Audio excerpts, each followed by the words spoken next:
Hi Fantasy Managers, welcome to FPL Team Talk. So it is Game Week 38 is nearly upon us, the final game week of the season. Everything rides on this now. You may be still competing for your mini leagues, just want to increase your overall rank. If you've saved your free hit up until now, well done. Goodness me, you've been patient. Some really nice games to be able to target. So in this video, I've put together a free hit side. You might find it interesting in just terms of players to target. It's a 1 week punt, lots to talk about. Hit that like button. Don't forget to subscribe. In the meantime, let's have a look.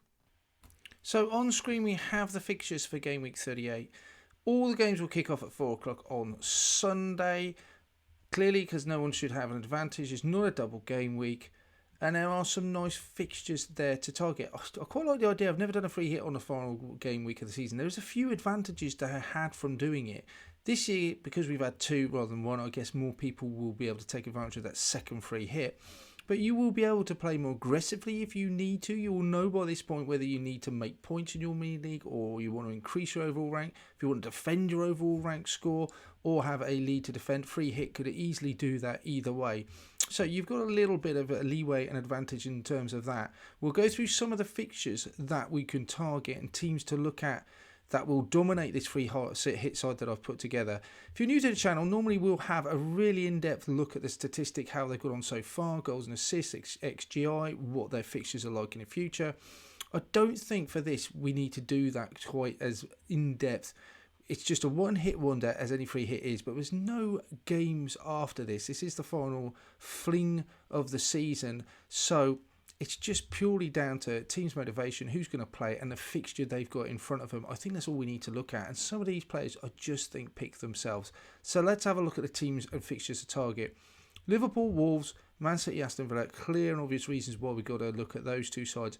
Chelsea, Watford is another one that absolutely stands out like a sore thumb. Watford injury problems, illnesses going through the camp, change of personnel, hierarchy, all that sort of stuff, already relegated.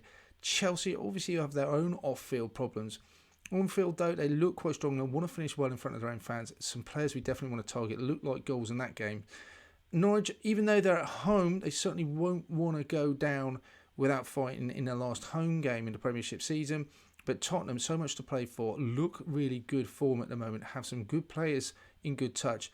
They're another side that I do want to target. So these 4 fixtures and 4 sides in particular will dominate this free hit. At the end of it, stick around because we'll go through some other options.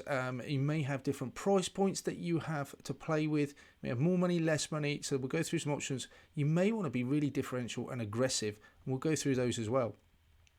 In goal, Alisson, I really want to get onto that Liverpool side. We want to get into their sort of potentially record-breaking clean sheet potential side. Alisson looks like the obvious choice. I do expect Robertson and Trent to come back in. But there's so many other defenders that I want and prices that are just a little bit more encouraging for me to get other players in. Alisson gets the nod in goal. Great fixture at home to Wolves, who seem like a team wouldn't mind targeting at the moment. Then I'm doubling up on that Chelsea defence. Alonso and James, the 2 obvious choices. Some crazy stat at the start of the season where there was something like 10 out of 11 first games that they were the wing-backs, whoever was playing wing-backs, returned for Chelsea. They got the real potential to get forward, almost playing as wingers at times, aren't they? Alonso looked great in the FA Cup final, as does Reece James every time I see him. Those 2 absolutely want to go in there. Laporte and that patched up Man City defence, he looks nailed on for me. Bit of a goal threat as well, scored the other day. And Session, I love him. In terms of his price point, 4.3, he's great. I think good chance for Spurs to get a clean sheet away at Norwich. He does have attacking potential. Between him and Royale, Session's cheaper. And I do think even if the price points were the same, I think I would possibly, as a one-hit, go for Sessegnon. Maybe over the longer term, Royale would be a little bit more safer options in terms of his position. Sessegnon is good though, 4.3. I want him in. Third Chelsea player is Mason Mount. He's guaranteed those minutes in midfield. He played more minutes than anyone else in that Chelsea midfield, so he gets the nod.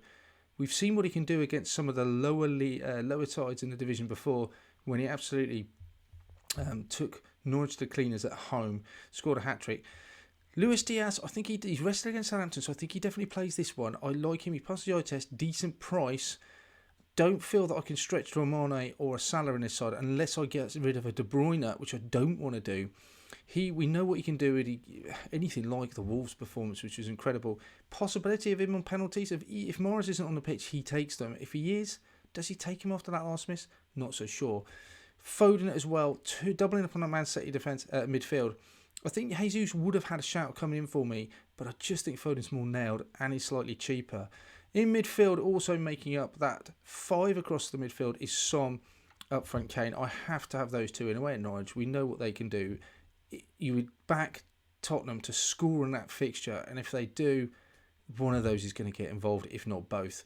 So looking at the whole side in its entirety, it isn't a cheap side. It is quite expensive. You may have more money, you might have slightly less, depending on if you have some of these players in your side already.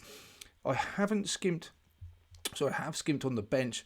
I've just put a couple of tanked a couple of players, and I've got Ben White there as well. Don't mind playing him if he comes off the bench. I do feel I need the security of at least one player. Lewis is just in goal. I can't see for the life of me why Asa wouldn't play in such an important fixture for Liverpool. But there are some other options. In terms of captaincy, there's so many players. Depends how aggressive you want to be. The obvious choice, I think, is Son or Kane away at Norwich. But then De Bruyne looks a good shout. If you really want to be differential, depending on how aggressive you want to be, I've got James on my side. I am tempted. My rank's about 29k at the moment. I've still got 9 players to play in Game Week 37, so I expect that to go up. Do I start to protect it, or do I just go for it? Reece James looks like a decent shout. Looks like a clean sheet. He's great for bonus points, and he's got every chance of picking up some sort of attacking return as well in that game. But he looks good. And Mason Mount, they're all just really good options. Foden is a differential as well. Sessegnon, could he? Looks like a clean sheet again. That would be really out there. And Alonso, we know how attacking and great he is. So all of those really good options. Other options you could consider. I do like the idea of Maddison at home. Southampton just in terrible form at the moment. Wouldn't mind targeting him. The only problem I suppose with him and Vardy, who looks great as well. If they both play against Chelsea, that would be 2 back-to-back games and then a third on Sunday. Not sure, especially with Vardy, whether he plays that coming back from injury. If he rests against Chelsea, that leaves you with a dilemma because he looks good for points against Southampton. On pens as well, but how do you get him in? I'm just not sure who I'd sacrifice. He's not a cheap option to just slide into that side. Do you then have to start looking at downgrading a De Bruyne to a Bernardo, making some sacrifices in goal? It just feels like it's really hard to get him in as much as I would like him in. Another way of making his side a bit cheaper, I do like the option. He's more attacking, I think, than Laporte, is Zinchenko. And you'd expect Man City to be very attacking at home to Villa as they are normally. And Zinchenko is just so talismanic for Ukraine. Could expect him easily to get in amongst some goal returns against in that match as well. I think he's a really nice option. I quite like him. That's it for this one then, guys. Thanks for watching. Tell me if you're free hitting this week. Who do you intend to have in?